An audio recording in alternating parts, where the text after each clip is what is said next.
अवध की है और बहुत पुरानी है। अवध में सरयू नदी के किनारे एक अति सुंदर नगर था। अयोध्या सही अर्थों दर्शाने के लिए नहीं थी भव्यता, जैसे उसका दूसरा नाम हो। अयोध्या में केवल राजमहल भव्य नहीं था, उसकी एक एक इमारत आलीशान थी। आम लोगों के लिए अति सुंदर बाग बगीचे घर भव्य थे, सड़कें चौड़ी थी, बाग बगीचे पानी से लबालब भरे सरोवर खेतों में लहरती हवा में हिलती फसलें सरयू की लहरों के साथ खेलती थी। अयोध्या हर तरह से संपन्न नगरी थी। संपन्नता को अंतरे तक बिखरी हुई, सभी दुख सुखी, सब समुद्र दुख और विपन्नता को अयोध्या का पता मालूम था, या उन्हें नगर की सीमा में प्रवेश की अनुमति नहीं थी। पूरा नगर विलक्षण था, अद्भुत और मनोरम उसे ऐसा होना ही था। वह कौशल राज्य की राजधानी था।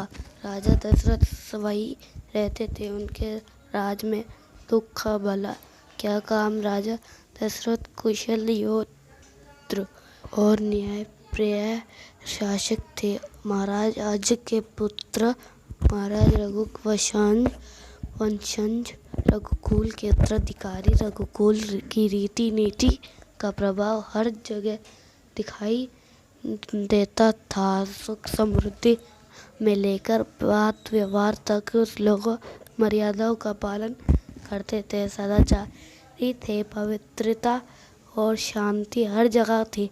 नगर में भी लोग के मन में भी राजा दशरथ यशस्वी थे। उन्हें किसी चीज की कमी नहीं थी। राज सुख था, कमी होने का प्रश्न ही नहीं था। लेकिन उन्हें एक दुख था, छोटा सा दुख मन के एक कोने में छिपा हुआ। ये वहाँ रहकर उभर जाता था, उन्हें सालाता रहता। उनके कोई संतान नहीं थी। आयु लगातार बढ़ती जा रही थी। उनकी 3 रानियां थी, कौशल्या, सुमित्रा और कैकेयी।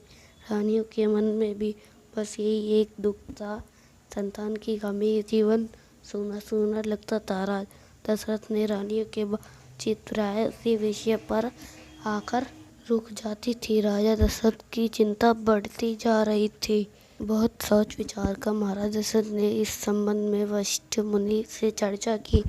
उन्हें पूरी बात विस्तार से बताई। रघुकुल के अगले उत्तराधिकार के बारे में अपनी चिंता बताई। मुनि वशिष्ठ राजा दशरथ की चिंता समझते थे। उन्हें राजा दशरथ को यज्ञ करने की सलाह दी।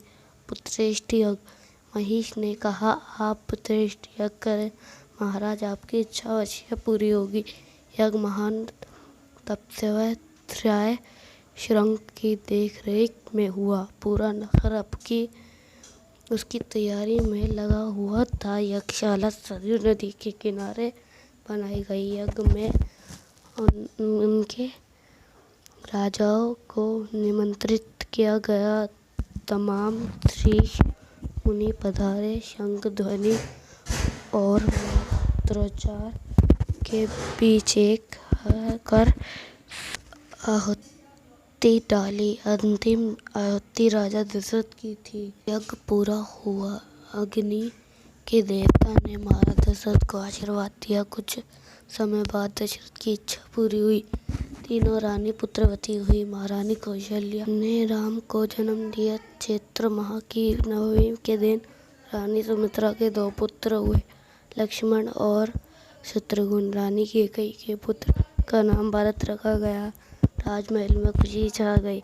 नगर में बधाइयाँ बजने लगी, मंगल गीत गाए गए। हर और खुशी उत्सव जैसा दृश्य। राजा दशरथ प्रसन्न थे।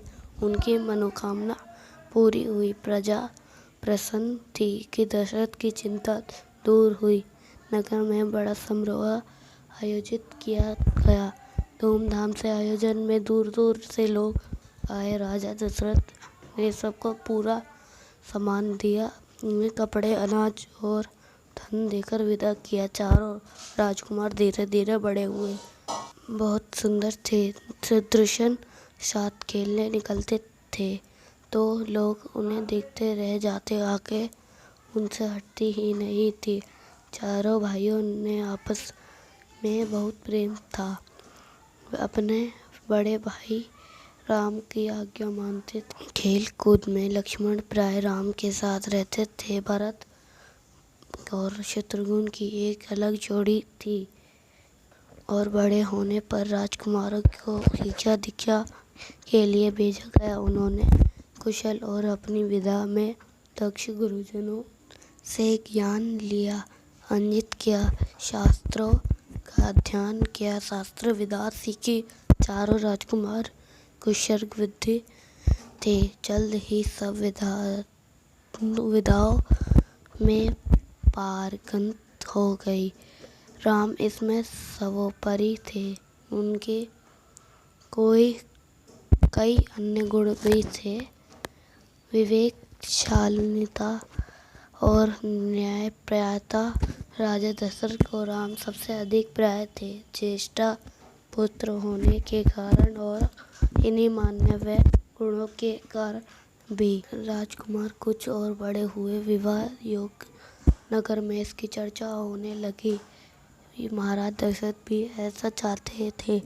अपनी संतानों के लिए सहयोग्य वधुएं परिजनों में चर्चा पहले से ही हो रही थी। बाद में पुरोहितों को भी इसमें शामिल कर लिया। अयोध्या का राजमहल एक दिन ऐसी ही चर्चा चल रही थी। गहन मंत्रणा तभी एक द्वारपाल घबराया हुआ अंदर आया। उसने सूचना दी कि मही विश्वामित्र पधारे हैं। महाराज दशरथ तत्काल अपना उस आसन छोड़कर खड़े हो गए। द्वार की ओर बढ़े। महिष आगवानी करने उन्हें लेकर दरबार में आए।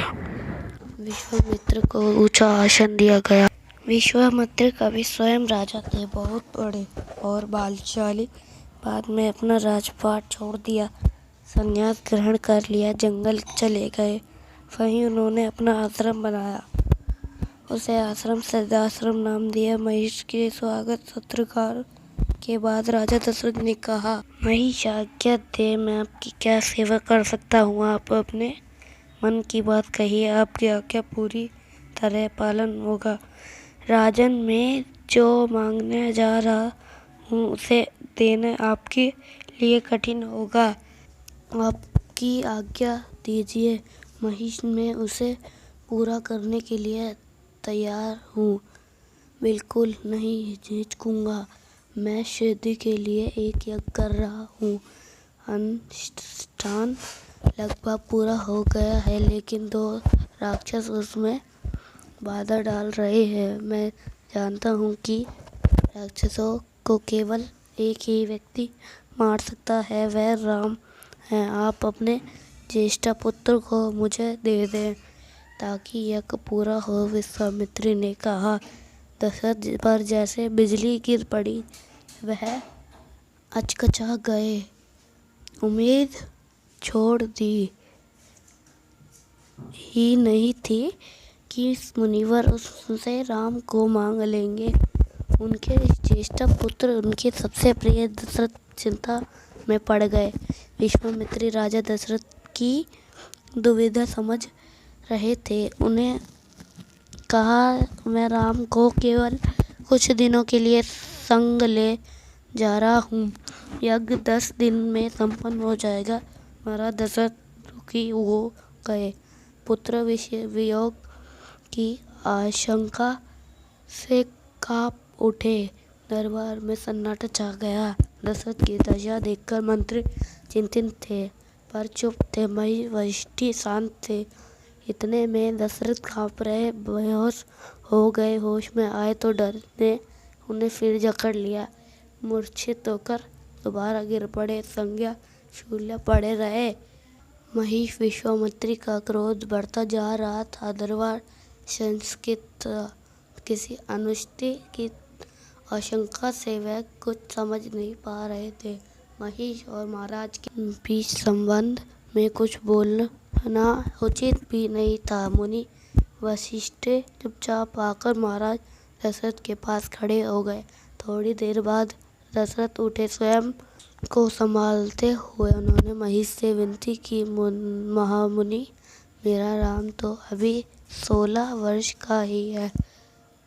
वह राक्षसों को से कैसे लड़ेगा? राक्षस मायावी हैं, वह उनका चाल कपट कैसे समझेगा, उन्हें कैसे मारेगा? इससे अच्छा तो यही होगा कि आप मेरी सेना ले जाए, मैं स्वयं आपके साथ चलूँ। राक्षस में युद्ध कर रहे हो।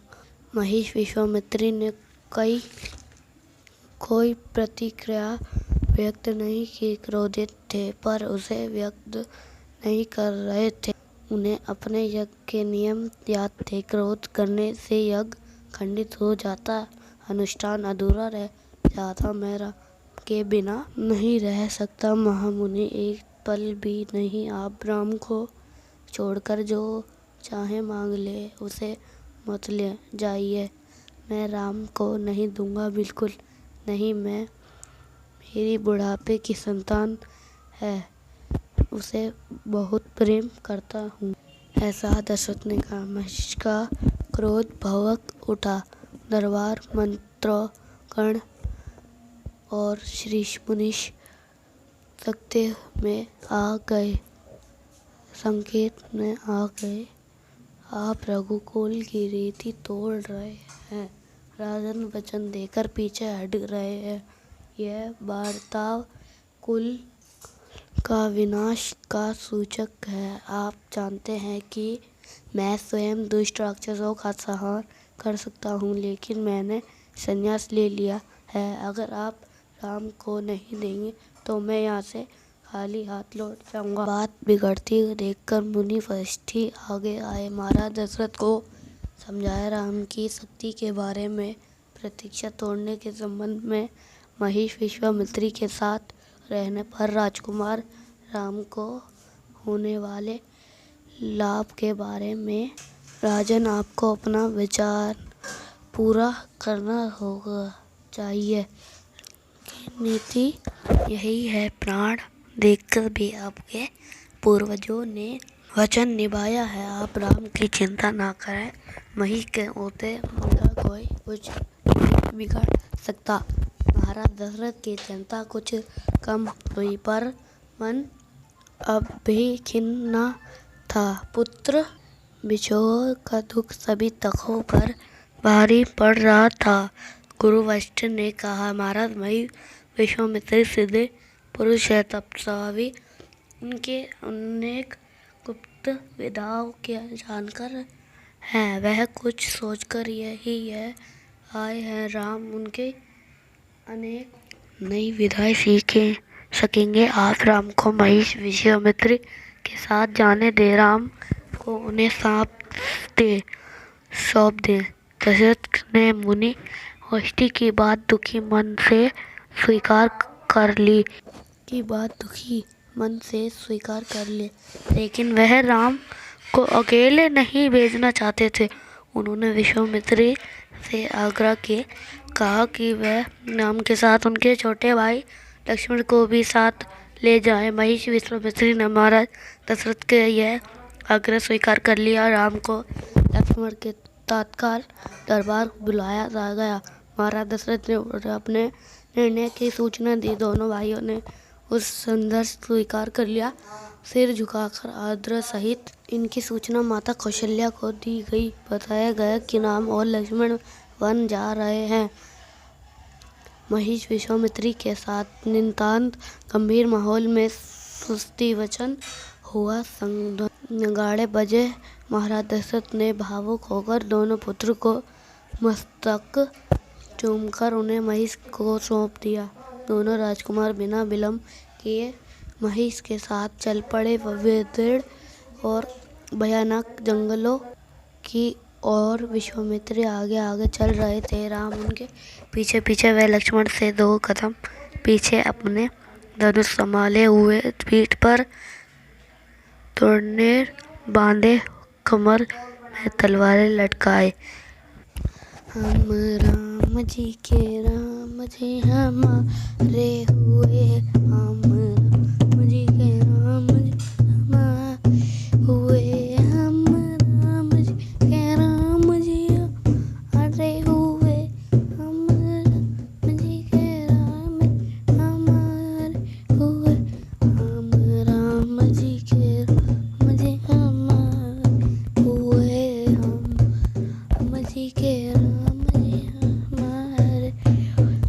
हेलो दोस्तों, आपको हमारा अवधपुरी में राम की कथा कैसी लगी? अगर आपको अच्छी लगी तो हमारे चैनल को लाइक करें, कमेंट करें और ज़्यादा से ज़्यादा सब्सक्राइब करें। हम आपके सामने 21 मई 2023 में जल्द जनकपुरी में राम की कथा लाने वाले हैं। तो आप जब तक इस चैनल को ज़्यादा से ज़्यादा शेयर करें। धन्यवाद। सियापति रामचंद्र महाराज की, पावन सतहनुमान की।